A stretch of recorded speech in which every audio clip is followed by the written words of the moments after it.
देखो बेटा, ये भी सवाल अच्छा है। जब भी आपको पावर वाले दिखाई दे तो मास को m1 m मान लिया कीजिए, क्योंकि आप देखेंगे जो अनदर मास होगा वो कहीं ना कहीं उससे रिलेटेड होगा।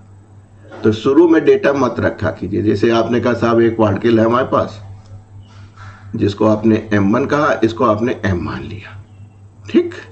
और इसकी जो इनिशियल वेलोसिटी थी u1 वो 10⁻⁶ मीटर पर सेकेंड थी। अनदर पार्टिकल है आपके पास बेटा, अगर इसको देखिए तो ये 18 दूनी 36, यानी इसको आपने m माना है तो ये किसके बराबर निकलेगा, 2m के। और ये इनिशियली रेस्ट पे, यानी इसकी इनिशियल वेलोसिटी क्या हो गई, 0 हो गई।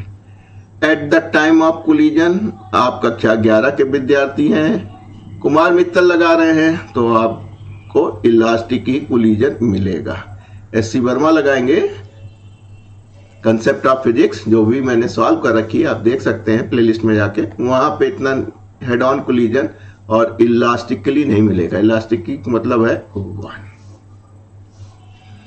पिछले हमने इसको कोफिशिएंट ऑफ रेस्टिट्यूशन को अच्छी तरह समझाया है। इस बार केवल फार्मूला यूज करेंगे, इसलिए जो विद्यार्थी यहाँ देख रहे हैं पीछे वाले सवाल को देखेंगे तो इसको हमने डिटेल में समझाया है।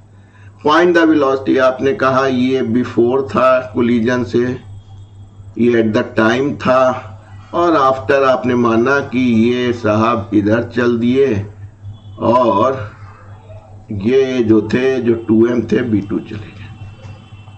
Find the speed of each, यानी आपको v1 v2 निकालनी है। दो अननोन, दो इक्वेशन। पहला तो आपको मालूम हो गया law of conservation of linear momentum, टकराने से पहले m1 u1 plus m2 u2, यानी कि ये 0 हो गया तो ये 0 लिख लिया हमने जल्दी से। टकराने के बाद बेटा आपका m1 v1 और 2m1 v2 हो गया, ये v2 से जा रहा है। आफ्टर का कंजर्वेशन मोमेंटम, इस सिस्टम का m1 v1 और इस सिस्टम का m1 v1 यानी 2m2। बड़ा मजा आ गया आपको। ये देखिए कैंसिल हो गया आपका, तो आपको मिल गया u1 जो कि आपको नोन है, और ये एक इक्वेशन, ठीक। 2 बननी चाहिए। दूसरी बना लीजिए कोफिशिएंट ऑफ रेस्टिट्यूशन से। वेलोसिटी ऑफ सेपरेशन देखिए कब होगी, आफ्टर होगी। सेम डायरेक्शन में आपने मानी है तो v2 ज्यादा होगा, नहीं तो बार बार लड़ेगा। वेलोसिटी ऑफ अप्रोच, अप्रोच मतलब कैसे अप्रोच किया, कैसे आया, कहीं साहब u1 ज्यादा था u2 से। इलास्टिक कोलिजन में कोफिशिएंट ऑफ रेस्टिट्यूशन 1 है, बस काम बन गया।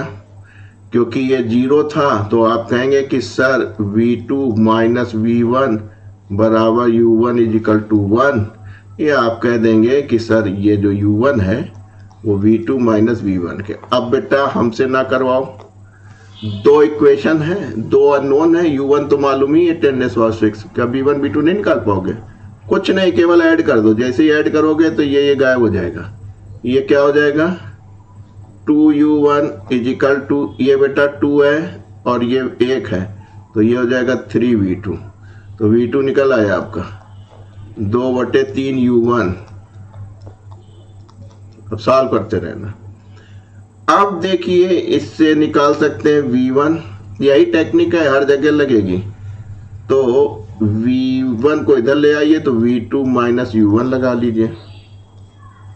ये आपकी आ गई थी 2/3 इंटू 10⁻⁶, और ये तो 10⁻⁶ ही थी। एक चीज देख रहे बेटा, जो v1 है वो क्या हो जाएगा, एलसीएम ले लोगे 3 में से 1 गया, -1/3।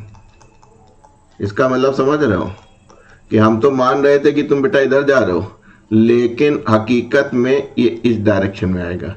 क्या सिखाया है हमने आपको, हमेशा सिखाया है ये पॉजिटिव ये निगेटिव, अगर ये ओरिजिन है ये पॉजिटिव ये निगेटिव।